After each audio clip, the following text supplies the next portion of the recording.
see you. Well, I was reading my biology course packet, but do you want to hear about the lab experiment we conducted this semester? Great. So we documented a communication behavior in animals and then seek a homologous behavior in humans. So we, as John Lennon's hippies, decided to do a month-long observational study on vocal and physical aggression in Pocella atricapillus, aka the black-capped chickadee, and humans due to intruders.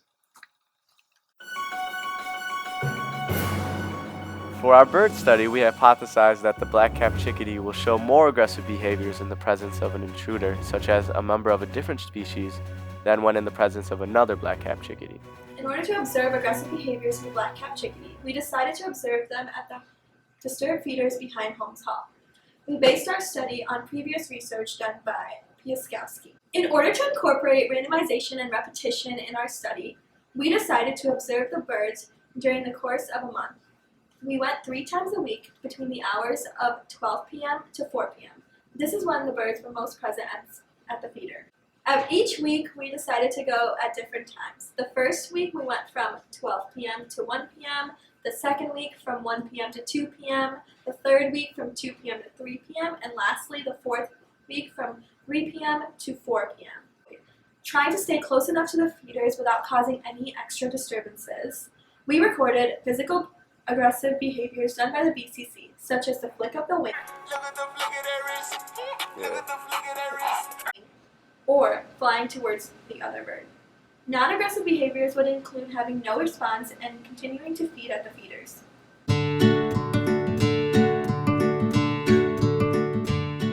For our human study, we hypothesized that during home sporting events, such as football games, Michigan State University spectators will show more aggressive behaviors towards the opposing team. To observe aggressive behaviors in humans, we decided to attend men's home football games.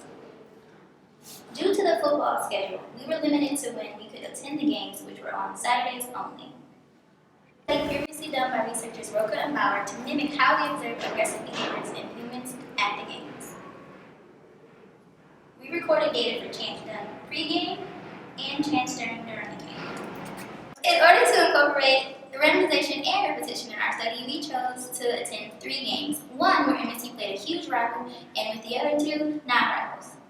Posing as spectators in the student section, we were documenting demeaning or aggressive physical and vocal chants done by MSU spectators toward the other team.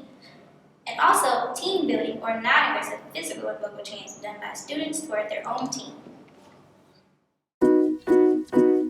So the gene we're studying is the MAOA gene, and according to Powledge, it's on the chromosome X in position 11.3. And it's essential in breaking down neurotransmitters such as norepinephrine, dopamine, and serotonin. So a mutation in the MAOA gene, aka the warrior gene, could lead to deficiency in monoamine transmitters, which could lead to hypersexuality, mood swings, sleep disorders, and even tendency to violence. And this is all stated by... And these are all symptoms of Brunner syndrome. The results of our black-capped chickadee study displayed that black-capped chickadees were more likely to display aggressive behaviors when in the presence of another black-capped chickadee, and more likely to display non-aggressive behaviors when in the presence of a member of a different species. Our human study concluded that MSU spectators showed more aggressive or demeaning actions during the games when they were most exposed to the opposing team. They frequently displayed team-building actions when in the presence of other MSU supporters before and during the game. So you might be wondering, what's the big picture? Through our research, we have determined that territorialism is present in both black-capped chickadees and in humans.